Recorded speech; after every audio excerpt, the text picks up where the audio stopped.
I am Aderonke Jayola. I am a textile designer.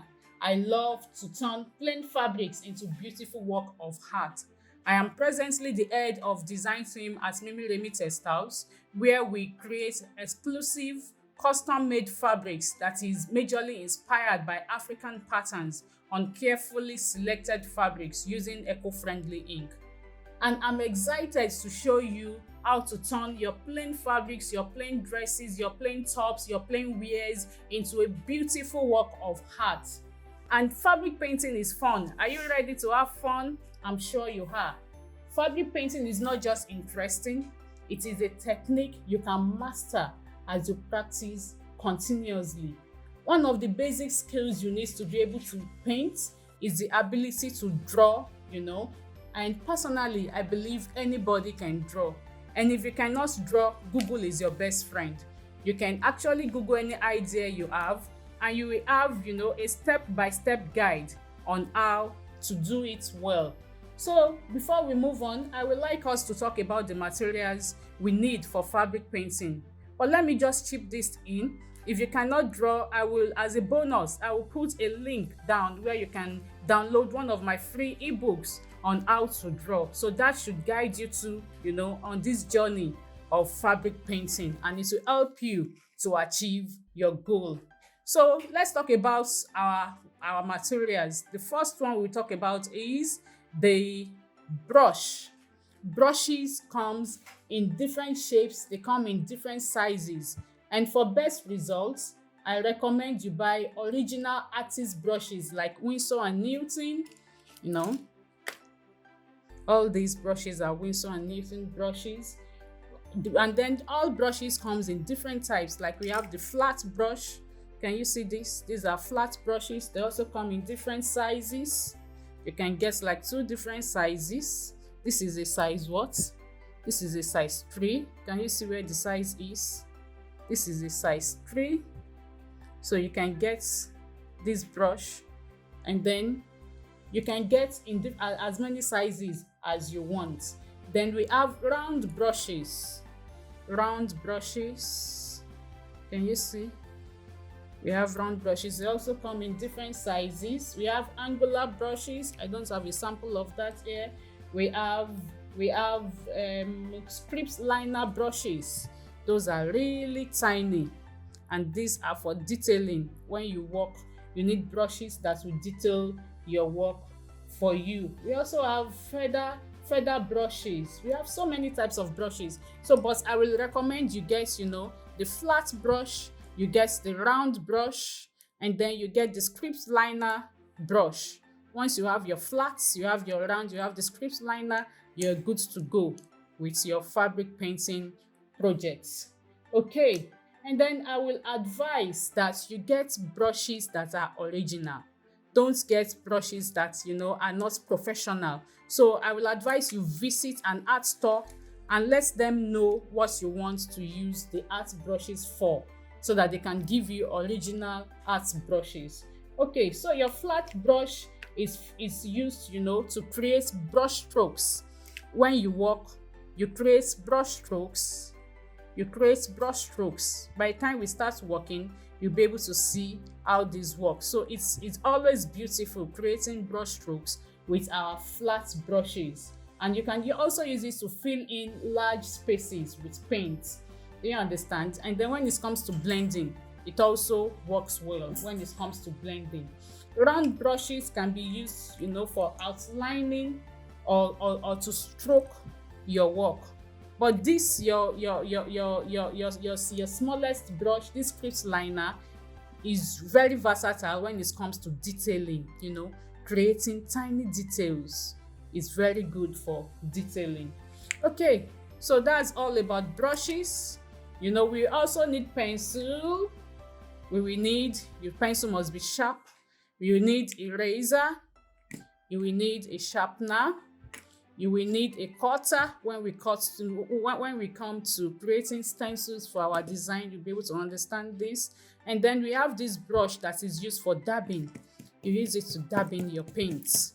So we also have this brush. You can also get 1 or 2. They come in different sizes too. This is a size 6. Can you see?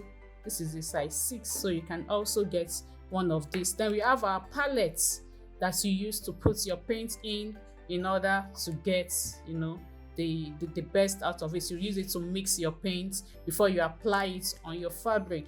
If you don't have your palette, you can actually make use of any other, you know, plastic that you have around you, as long as it's wide enough for you to put your paint. Okay, so now let's quickly move on to fabric paint. We have different brands of fabric paint. If you look at this brand, this is Winsor & Newton. Winsor & Newton Galleria Acrylic. It's very good.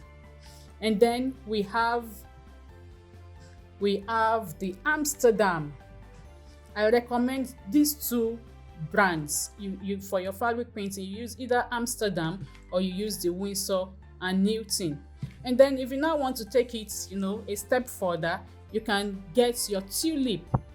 The difference between this, the Amsterdams, the Winsor & Newton, and the Tulip, is that your Tulip paint is basically a fabric paint. If you look at it, they wrote it there, Tulip soft fabric paint. It comes in different colors. So when you have this, you know, you are good to go, because with little or no ironing, it's already permanent on your fabric once you finish your work. But for acrylic, you need to iron, you know, and then over time it fades or washes off or cracks. Do you understand? But if you want to get the best of your acrylic, either the Winsor & Newton or the Amsterdam, and you don't want it to crack over time, because over time it cracks, or sometimes it's even peels off gradually, and then it's not as soft on your fabric as these other brands, this Tulip Soft Matte and other paints that are basically fabric paints. Okay, so to get the most of your acrylic, you can get your Liquitex. If you see it, they wrote fabric medium on it. They wrote fabric medium. So on this one now, if you mix this fabric medium with your acrylic, it will become this. So if you're in Nigeria, you can get your acrylic paints from Art World in Yaba or in Lekki, and then you can get this fabric paints they sell at Crafties at Ikeja, at Adebola shopping mall in Ikeja.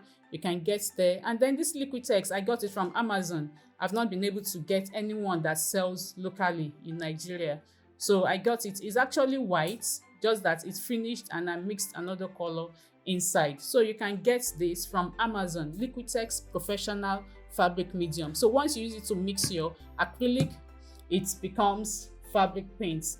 Then let's not forget our 3D paints. Can you see the 3D paints? This is gold metallic 3D paint. So it comes in sleek, it comes in metallics, and 3D paints are to add texture to your projects. They are to add texture to your project. So by the time you trace it, or you use it to outline any design you're working on, it gives it a 3D feel that is beautiful. Okay, so other things you will need includes a sketch pad. And if you don't have a sketch pad, just get an A4 paper that you can use for your work. And then you can get tracing papers, you can get pencils like I mentioned. Then you need glitters. I will show you a sample by the time we start working. I don't have a sample right here now, but you need glitters to add to your work if you want to. It's optional. Then you need water for rinsing your brush, and then pieces of fabric just to dry your brush as you work. Now, quickly, let's talk about colors. You need to know a lot about colors before we move on. So let's talk about colors briefly. And one of the easiest way for you to understand colors is for you to understand the basic things about colors. Just a minute, I'll be right back. Thank you.